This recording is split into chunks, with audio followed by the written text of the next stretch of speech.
Hola estimados amigos, bienvenidos a la sección de lo más preguntable, lo esencial de los contenidos del ENAR 2017. Hemos sugerido esta sección para optimizar tiempos y que ustedes se queden con lo más trascendente de cada bloque en un tiempo limitado. Abordaremos esta sección con la dinámica siguiente. Empezaremos con un caso o viñeta clínica que nos expondrá un problema de alguna patología determinada.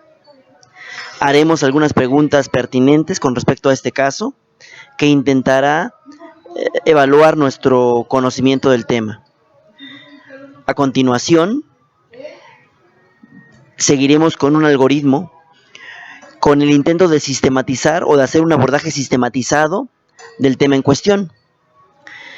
Enunciaremos lo que hemos llamado perlas AMNA y que son las cuestiones que a manera de colorario podemos sacar como conclusión del tema y finalmente, después de volver a revisar el algoritmo, contestaremos las preguntas iniciales. Les pondré un ejemplo.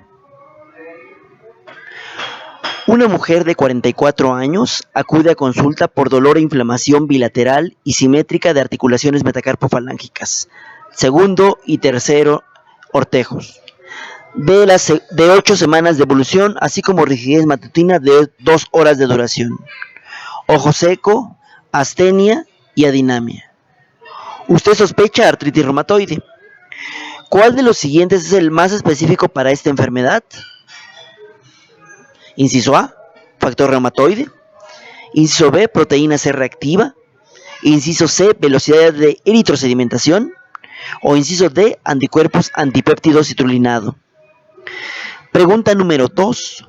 ¿Cuál de los siguientes ha demostrado disminuir la progresión radiológica de esta enfermedad? Inciso A, ibuprofeno. Inciso B, celecoxib. Inciso C, metrotexate. O inciso D, pérdida de peso.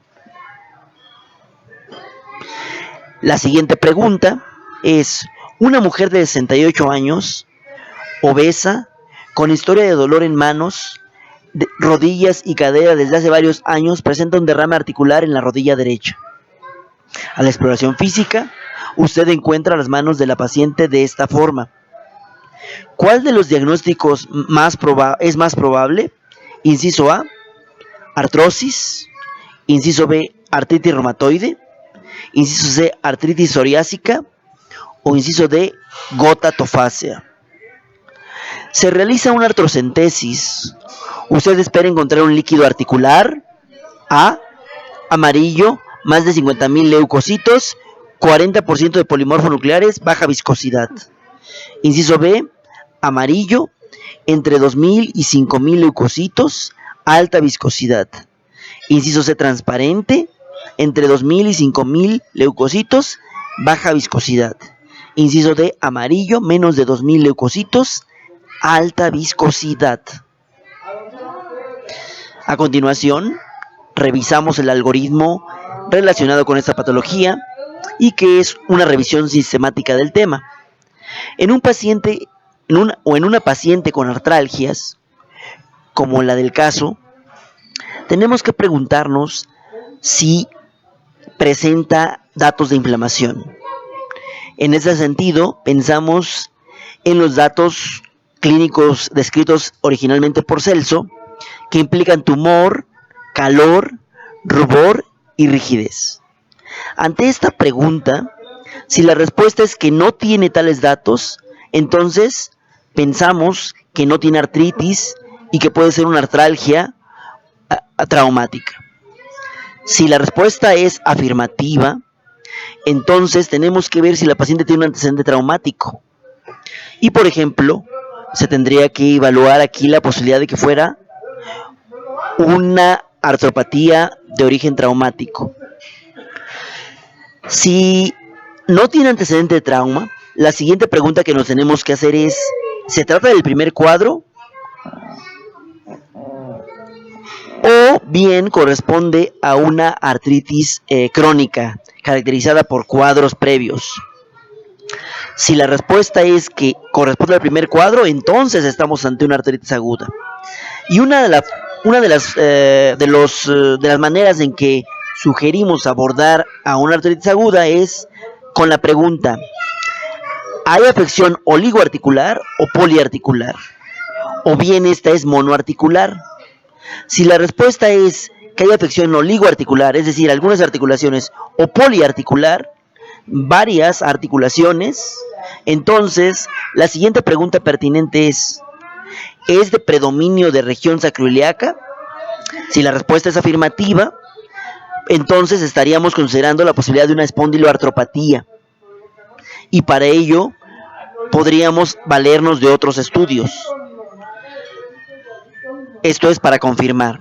Si por el contrario no hay predominio del dolor y de la inflamación a nivel de región sacroiliaca, entonces lo que tenemos que preguntarnos es si hay predominio de la artritis en el miembro superior. Si no es el caso, en ese caso hay que evaluar otras patologías. Pero si es el caso, la siguiente pregunta que podríamos proponer es: ¿hay afección a nivel de la articulación interfalángica distal o bien proximal? Si hay una afección de la articulación interfalángica distal, como saben, o como es conveniente recordar, estaríamos pensando en una artritis psoriásica. Si por el contrario hay afección de la articulación interfalángica proximal, la principal sospecha sería artritis reumatoide. Por otro lado, en la misma paciente con artritis aguda, si la afección es monoarticular, entonces tenemos que preguntarnos si el paciente o la paciente tiene antecedentes o factores de riesgo para gota, esto es hiperuricemia, o datos relacionados con artritis gotosa. Si la respuesta a esta pregunta es afirmativa, entonces tenemos que evaluar la posibilidad de gota. Si no, entonces la otra gran posibilidad es evaluar una artritis séptica. Y en este caso, tenemos que considerar si el paciente tiene alto riesgo para gonococo, estaríamos pensando en una artritis séptica secundaria a Neisseria gonorrea. Por el contrario, si no tiene ese antecedente, que lo expresamos aquí como un paciente de alto riesgo para gonococo, como una con actividad sexual frecuente y conductas sexuales de alto riesgo, si ese paciente no corresponde a un paciente de alto riesgo, entonces la otra etiología que estaríamos considerando sería Staph aureus. En todos estos casos, siempre será de utilidad una punción para ver si el líquido es de tipo inflamatorio o no lo es. Dentro de lo trascendente del tema, consideramos que podríamos enunciar las siguientes declaraciones, y que las hemos llamado en nuestro curso Perlas Amna. El dolor articular se clasifica en inflamatorio y no inflamatorio. La citología y química son auxiliares en el diagnóstico diferencial. La edad es el principal factor de riesgo para presentar osteoartrosis, enfermedad en la que aparece dolor articular no inflamatorio.